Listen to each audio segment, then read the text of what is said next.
Yo, what is going on, boys and girls? Welcome back to the channel, and today I want to talk about the best games releasing in 2018.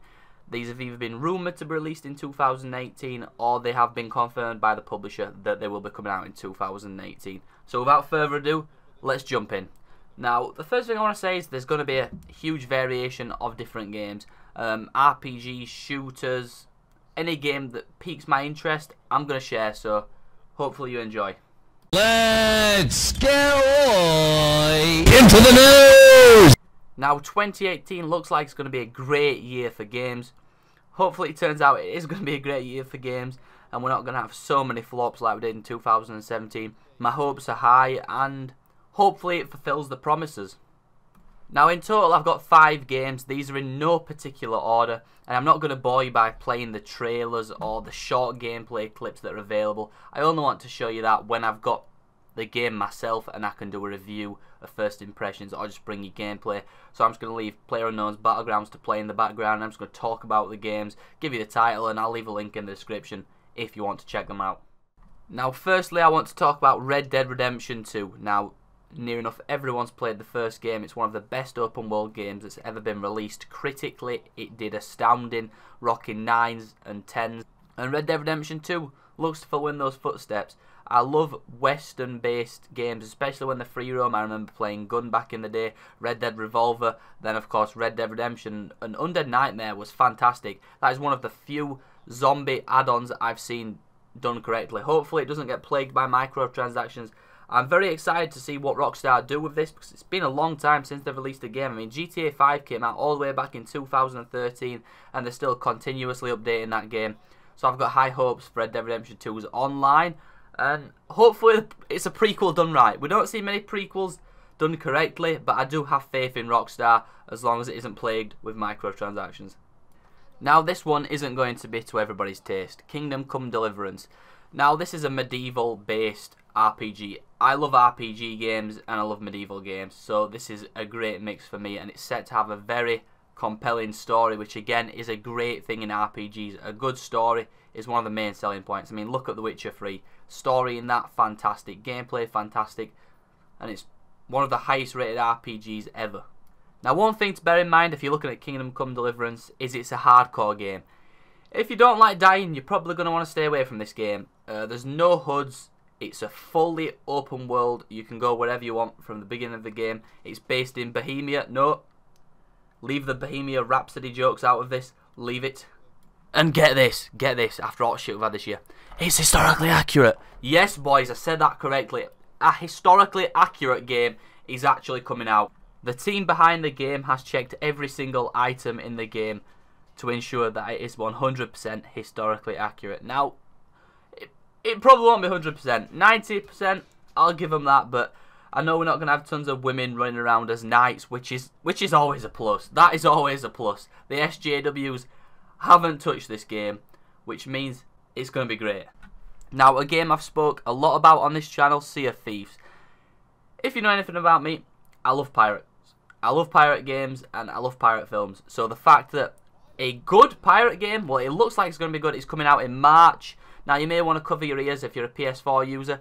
Only on Xbox One and PC, which is a kick in the teeth to PS4 users, but Microsoft need to have some sort of exclusive because they don't have any for the Xbox so far.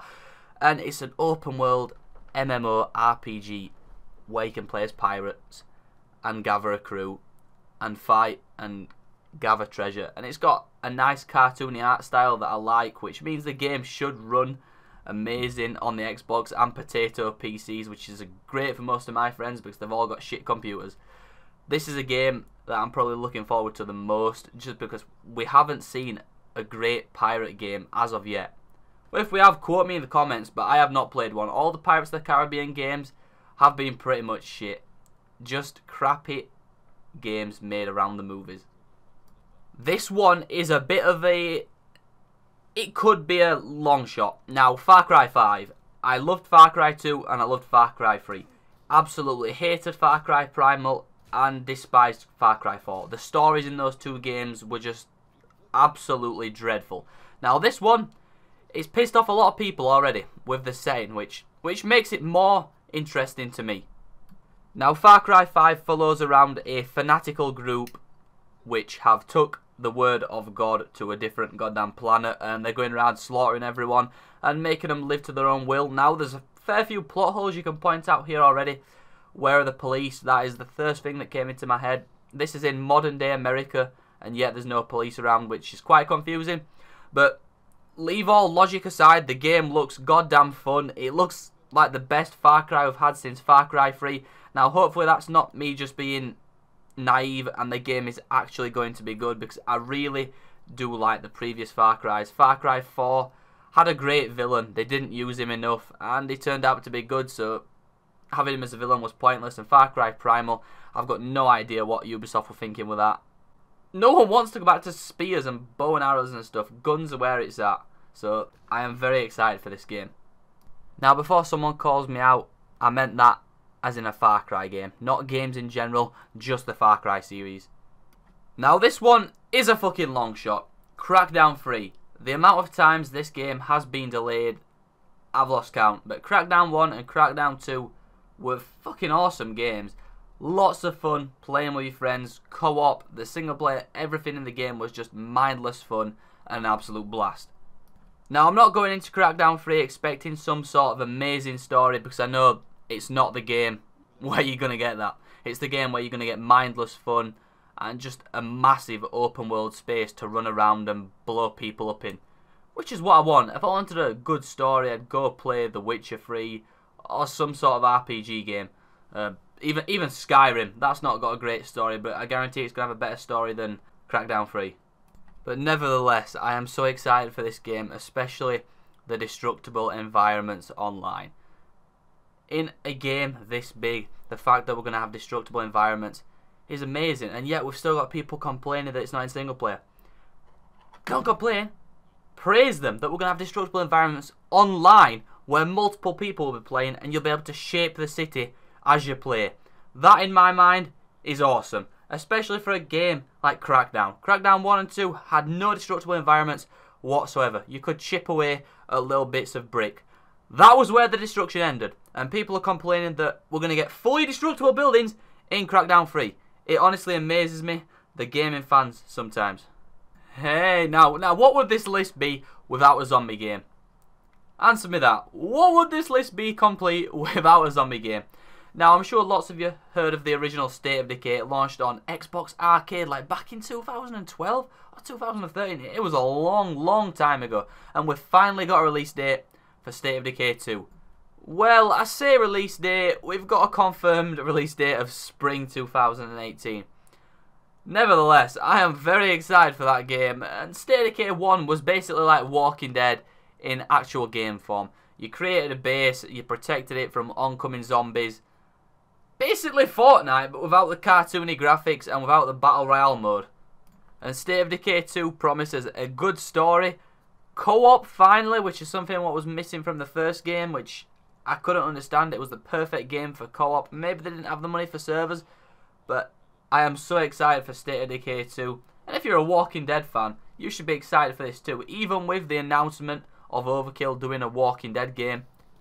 2 games coming out in 2018, which look promising with zombies is always a plus, because lots of zombie games which launched over the past 3 or 4 years have been utter shit. Apart from Dying Light, that is the one exception I can think of.